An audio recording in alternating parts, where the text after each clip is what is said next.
BC విద్యార్థి సంఘం రాష్ట్ర అధ్యక్షులు. మరి ఈ రోజు గత ప్రభుత్వాన్ని మెడలు వంచి నిరుద్యోగులు విద్యార్థులు మరి ఈ ప్రభుత్వాన్ని ఎన్నుకుంటే మరి ఈ ప్రభుత్వం కూడా మరి నిరుద్యోగుల పక్షాన ఉండకుండా మరి విద్యార్థుల పక్షాన ఉండకుండా మరి అదే వైఖరి అవలంబిస్తుంది, స్పష్టంగా కనబడుతుంది. ఈ రోజు ప్రభుత్వం ఏర్పడగానే ఉద్యోగాలు ఇస్తాం, విద్యార్థుల పక్షాన ఉంటామని చెప్పిన రాష్ట్ర ప్రభుత్వం ఈ రోజు మీరు కేవలం సెక్రటరియట్ లో నీలోఫర్ కేఫ్ తాగనీకే పరిమితమైనారు. ఈ రోజు ముఖ్యమంత్రి రేవంత్ రెడ్డి గారు ఒక మాట అంటా ఉన్నారు, కానీ అనద్దు. కానీ మీరు అన్న మాటకే మేము చెప్తా ఉన్నాం, నా మొగతనం చూపిస్తాను అని చెప్పి రేవంత్ రెడ్డి గారు అంటా ఉన్నారు. రేవంత్ రెడ్డి గారు మీరు ఉద్యోగాల భర్తీ చేసి మీ మొగతనం చూపించండి. రేవంత్ రెడ్డి గారు మీరు విద్యార్థులకు ఫీజు రియంబర్స్మెంట్ స్కాలర్షిప్ ఇచ్చి మీ మొగతనం చూపించండి.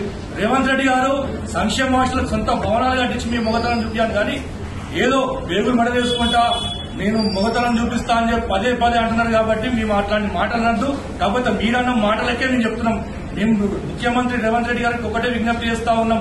ఈ రోజు ఫీజు రియంబర్స్మెంట్ అకాడమిక్ ఇయర్ అయిపోతుంది, ఫీజు రియంబర్స్మెంట్ రాలేదు, అందరికీ స్కాలర్ యాజమాన్యాలు సర్టిఫికెట్ ఇవ్వడం లేదు. మరి గురుకుల పాఠశాలలేమో ఈ రోజు వేల సంఖ్యలో గురుకుల అప్లికేషన్ వస్తే 25% కూడా ఫుల్ఫిల్ చేయలేకపోతున్నా ఉన్నారు.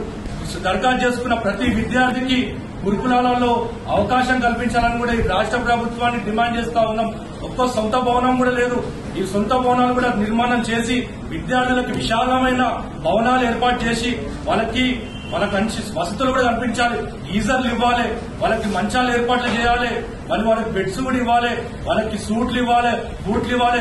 ముఖ్యంగా 10వ తరగతి విద్యార్థులకి, ప్రభుత్వ విద్యార్థులకి, మోడల్ స్కూల్ విద్యార్థులకు, గురుకుల విద్యార్థులకి ల్యాప్టాప్స్ ఇవ్వాలని చెప్పి రాష్ట్ర ప్రభుత్వాన్ని డిమాండ్ చేస్తా ఉన్నాం. ఎందుకంటే విద్యార్థులు తలుచుకుంటేనే ఈ ప్రభుత్వాలు ఉంటాయి, ప్రభుత్వాలు దిగిపోతాయి. మరి రోజు పక్క దేశాలు మన జ్ఞాన సంపదను దోచుకుంటుంటే రాష్ట్ర కేంద్ర ప్రభుత్వాలేమో కేవలం ఈ రోజు వ్యాపారవేత్తల పక్షాన ఈ రోజు రాష్ట్ర కేంద్ర ప్రభుత్వాలు ఉంటున్నాయి. ఈ రోజు మన దేశ పౌరులకి, మన దేశ విద్యార్థులకి అవకాశం దొరకక